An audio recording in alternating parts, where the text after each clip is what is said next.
देख रहे हैं ब्लू टाइगर न्यूज चैनल। हमेशा देखिए आपका हमसफर, आपका साथी ब्लू टाइगर न्यूज।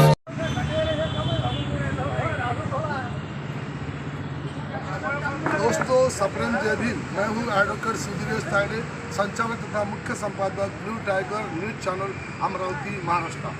दोस्तों, समस्या आम आदमी की इस सेगमेंट में हम एक शख्सियत की इंटरव्यू ले रहे हैं और उनकी क्या समस्या है उनसे जानने की कोशिश करेंगे।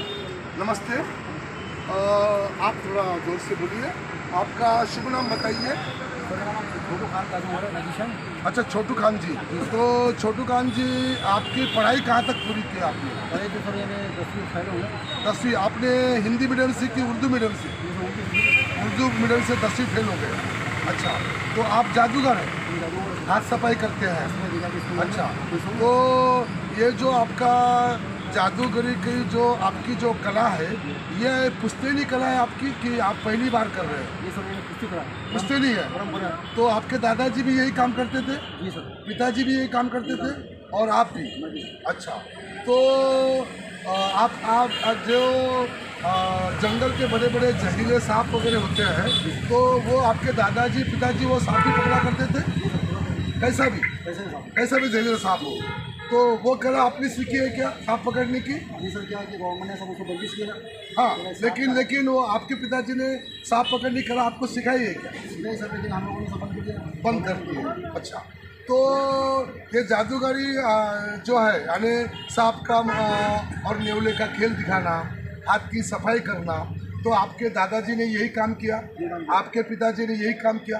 आपने ये जो जादू की कला है, तो आपने ये कितने वर्ष तक किया होगा अंदाज़ा? मैंने सर ये 60 किए सर।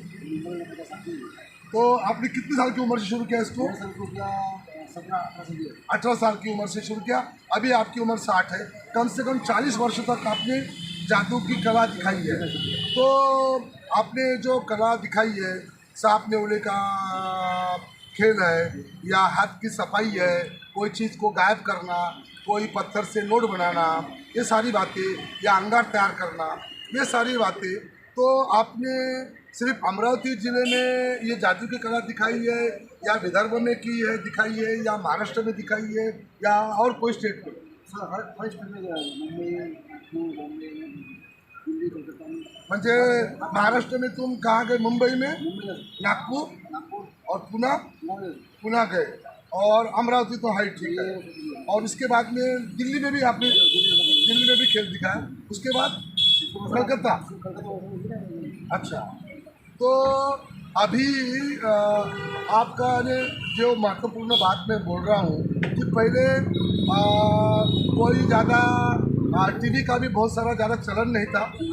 यानी हम कहेंगे कि भाई 10,000 लोग हैं तो 100 लोगों के घर में टीवी होता था, तो मनोरंजन के कोई साधन नहीं होते थे। इसलिए कोई भी गली में, बस्ती में या शहर में या कोई नुक्कड़ पे, कोई चौक में अगर जादूगर अगर खड़ा हो जाए तो वहाँ बड़ी भीड़ लगती थी, और उसके बाद में वहाँ 500 रुपये या 1000 रुपये आराम से वहाँ आपके जमा हो जाते थे।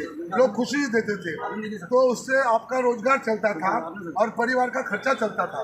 तो अभी ये जो मोबाइल का चलन आया है, कंप्यूटर का चलन आया है, टीवी में जो बहुत सारे चैनल आए हैं, तो अभी जो आपका जादूगरी का व्यवसाय है, इसके ऊपर में क्या परिणाम हुआ है?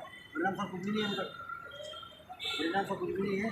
बोले तो अभी वो लोग अभी देखना पसंद नहीं करते। जी नहीं सर, जब से सर ये मोबाइल टीवी निकला है, हाँ, तो मैंने वो क्या बोलते हैं, हमको हम बिजी है। हाँ, वो उसमें मोबाइल में बिजी है। देखिए हम मैच इसलिए खेल लागू कर रहे हैं। अच्छा, अरे हाँ, यानी मोबाइल वगैरह आने की वजह से मोबाइल में ही वो जादू भी देखते हैं, कोई फिल्मी गीत भी उसमें देखते हैं, पिक्चर भी उसमें देखते हैं। तो कोई आदमी अगर हम चौक में जमा हो जाए तो कोई व्यक्ति, कोई बच्चा वहाँ पर जमा होता नहीं और जादू के खेल दिखता नहीं। तो आपको अभी आपके बड़ी एक रोजगार की समस्या आपके सामने खड़ी हुई है।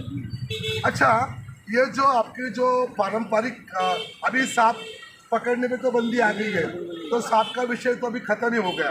अच्छा, तो अभी आपका सरकार से इस जो पारंपरिक जो कला है, जो आपको दादाजी के आपके पिताजी को उनके पिताजी से, आपको आपके पिताजी से, ये जो आपका पुश्तैनी जादू की जो कला है, तो इसको अगर सरकार ने कोई मदद नहीं की तो आने वाले आपके आगे की जो पीढ़ी है वहाँ से वो कला आपकी ख़त्म हो जाएगी। तो सरकार से आप क्या चाहते हो, क्या उम्मीद है आपको सरकार से? मुझे सब लोगों ने सर के हर महापालिका स्कूल में मेरा वो करवाया जाए। अच्छा। और साल में 10-5 हज़ार रुपये दिए जाए। अच्छा। महापालिका से ऐसे सब मेरा मानना है। हाँ, तो जैसा अभी जिला होता है, जिले में सरकारी स्कूल होते हैं, उसके बाद में महापालिका के स्कूल होते हैं, तालुका प्रेसिडेंट नगर परिषद के स्कूल होते हैं, तो वहाँ पर आपको वहाँ कार्यक्रम करने के बाद में अगर महीने में एक कार्यक्रम आपका लगा एक स्कूल में, और 10 स्कूल में अगर 10 कार्यक्रम लगे तो, और 20 स्कूल में 20 लगे महीने के, तो आपकी कम से कम 20,000 रुपये आमदनी अगर आपकी हुई तो आपको रोज़गार भी आपको मिल सकता है और आपकी कला भी जिंदा हो सकती है। और दूसरी बात ये कि अगर वो जो जहरीले सांप के आपके पास में जो हुनर है, अगर फॉरेस्ट के तरफ से या गवर्नमेंट के तरफ से वो पकड़ने का आपको अगर लाइसेंस दिया जाए, तो जैसे किसी के घर में सांप निकल जाता है तो लोग अगर आपको बुलाएंगे, आप सांप को पकड़ के अगर जंगल में छोड़ देंगे तो वह व्यक्ति भी आपको 500 रुपये 1000 रुपये दे सकता है। तो आपकी जो सांप पकड़ने का हुनर है और आपकी जो जादू की कला है, ये दोनों कला जिंदा रह सकती है और आपका रोजगार भी आपका चल सकता है। दोस्तों, आज हमारे ब्लू टाइगर न्यूज़ चैनल के कैंपस में एक ज्येष्ठ जादूगर और जादू कला के एक माहिर छोटू खान साहब ये यहाँ पर पधारे। हम बहुत छोटे छोटे हुआ करते थे, 10-12 साल के, तब से हमने इनके कई गली में, बस्ती में, चौक में सांप नेवले की लड़ाई, हाथ की सफाई, 1 रुपये के 100 रुपये करना, पत्थर से नोट बनाना, हाथ के, और कोई कपड़ा है, कपड़े से सांप बनाना, किसी को गायब कर देना, बहुत सुंदर सुंदर इनके हमने जादू के प्रयोग हमने देखे हैं। इतना ही नहीं, तो हम जब एक इंग्लिश कॉन्वेंट में अध्यापक थे तब इनको उस एक स्कूल में इनको हमने निमंत्रित किया था और हमारे स्कूल में इनका जादू का कार्यक्रम किया था। अभी उनकी उम्र 60 साल की हो गई है। दोस्तों, मैं बताना चाहता हूँ कि उम्र के साथ साथ व्यक्ति को बुढ़ापा जरूर आ जाता है, लेकिन जो हुनर रहता है, हुनर हमेशा जवान रहता है, हुनर कभी भी बूढ़ा नहीं होता। दोस्तों, ये मेहनती लोग हैं। इनके पास में पहले जैसा ये जंगल से जहरीले बड़े बड़े सांप लाया करते थे, घर में 9-9, 10 सांप रखा करते थे। कोई त्यौहार होता था तो लोग वो नाग पंचमी के दिन उसको दूध के लिए बड़े पैमाने पे पैसे देते थे और उनको कपड़े मिलते थे, तो इनका गुजारा चलता था। कभी सांप नेवले की लड़ाई दिखाते थे। अभी जो फॉरेस्ट का कानून बना है उसमें इनको जहरीले सांपों को पकड़ने में पाबंदी लगाई गई है, तो हुनर होने के बाद में भी ये सांपों को पकड़ नहीं सकते, सांपों को अपने घर में बंदी बना के रख नहीं सकते। दूसरी बात उन्होंने कही कि अभी मोबाइल का चलन है, कंप्यूटर है, लैपटॉप है, टीवी है, पहले केवल दूरदर्शन था, अभी 50-50, 100-100 चैनल है। लड़के, लड़कियां, बच्चे, कॉलेज में पढ़ने वाले सारे बच्चे रात दिन मोबाइल में लगे रहते हैं। पहले अगर कहीं कोई गली में अगर कोई मनोरंजन का साधन नहीं था, जब भी कोई गली में जाके वो डमरू बजाया करते थे तो 400-500 की भीड़ वहाँ जमा होती थी। लेकिन आज अगर कोई चौक में, कोई नुक्कड़ में, कोई शहर के बस्ती में वहाँ जाते हैं तो वहाँ 10 भी लोग जमा होते नहीं है। उनके ऊपर में भूखमरी की नौबत आई है, उनके पास में कोई रोजगार नहीं है, उनके पास में कोई साधन नहीं है।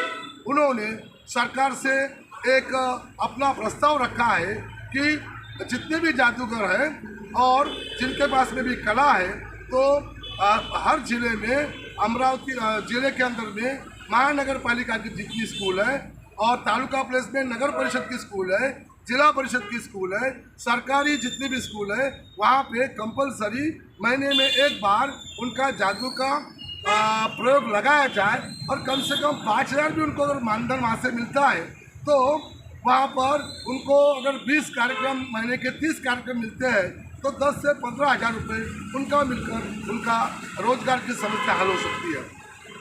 दूसरा उन्होंने कहा कि शहर में कभी शौचालय में, कभी बाथरूम में, कभी बंगले में सांप निकल जाता है। ये सर्पमित्र तो है ही, लेकिन सर्पमित्र से भी ज़्यादा ये लोग खानदानी सांप के बारे में सारी जानकारी जानते हैं। तो गवर्नमेंट की तरफ से इनको एक एक लाइसेंस दिया जाए सांप पकड़ने का, ताकि जहाँ पर भी कोई गवर्नमेंट कॉलोनी में या पुलिस कॉलोनी में या SRPF कॉलोनी में या किसी के कोई बस्ती के अंदर में कोई जहरीला सांप अगर निकले और इनको अगर बुलाया जाए तो इनको सांप पकड़ने के 500 रुपये मिलेंगे और ये जहरीले सांप को पकड़ के जंगल में छोड़ सकेंगे। तो दोस्तों, इन्होंने सरकार के पास अपने 2 प्रस्ताव रखे हैं और सरकार को इनके कला को जिंदा रखना बहुत ज़रूरी है और भारतीय संविधान ने इनको जीने का अधिकार दिया है, तो सरकार की जिम्मेदारी है कि इनको रोजगार मुहैया कराए। तो ब्लू टाइगर न्यूज़ चैनल के माध्यम से हम वर्तमान सरकार से अनुरोध करते हैं कि जादूगर छोटू खान की इस पुकार को सरकार सुने और इसके ऊपर भी अमल करे।